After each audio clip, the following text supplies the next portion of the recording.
made him who knew no sin. Possibly the most outstanding thing about Jesus Christ that is often overlooked is this: he knew no sin.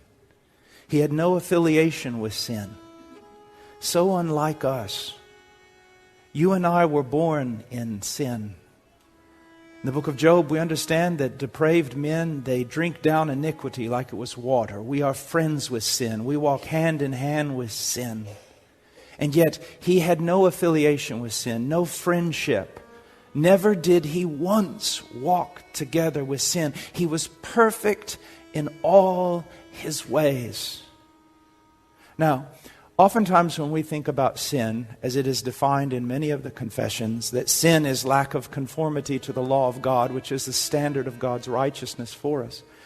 So when we think that Jesus had no sin, we oftentimes think to ourselves, he perfectly obeyed the law of God. And that's true. That's very true. But I want to take it a little bit farther to show you how magnificent his obedience truly, truly was. One time I had I guess you could say, the privilege of speaking to a man who was given to perfectionism. He was a part of that denomination or those group of churches that believe that a saint on this earth can become absolutely perfect and sinless. And after talking to him, I found out that the reason why he believed that is because he had redefined sin. So I looked at him and I asked him this question. I said, what do you suppose would be the greatest sin a man could commit? And he said, well, I don't know. I never thought about it that way. And I said, could it be breaking the greatest commandment that God ever gave? And he said, well, I suppose. And I said, well, what is that command?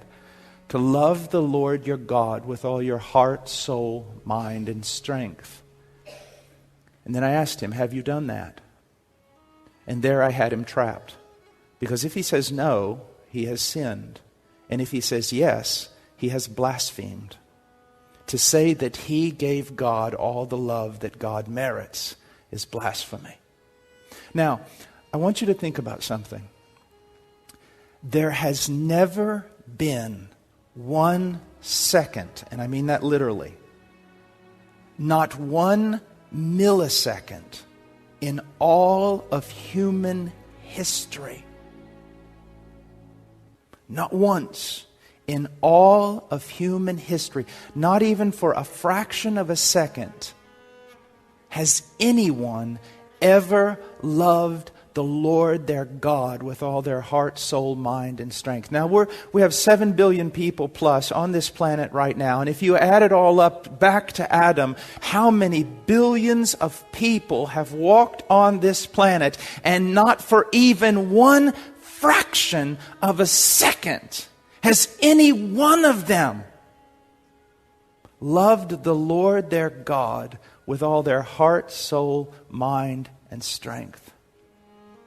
And yet Jesus Christ, every second of his life, he loved the Lord his God with all his heart, soul, mind, and strength. He did throughout his entire life what no one else in humanity had ever done for even a second. Now do you begin to appreciate a little bit more of what it means when it says he knew no sin? That he was perfectly obedient. Now I want you to look at something else about Jesus Christ. It says that the writer of Hebrews tells us that he was tempted in all things, just like us. And because of that, he can be a sympathetic, compassionate high priest, that he was tempted in all things. Now, that's true, but when people read that, they're not really comprehending what's going on here, what it's actually saying. And let me try to give it to you in something of an illustration. It was like a tiny fraction of temptation can be laid upon us, and we fall, we collapse. Multiply that infinitely. That is what was thrown against Christ. Not equal with what was required to collapse us. No, infinitely beyond what was required to collapse us was thrown upon Christ, and he still stood. He fought what no man has ever fought.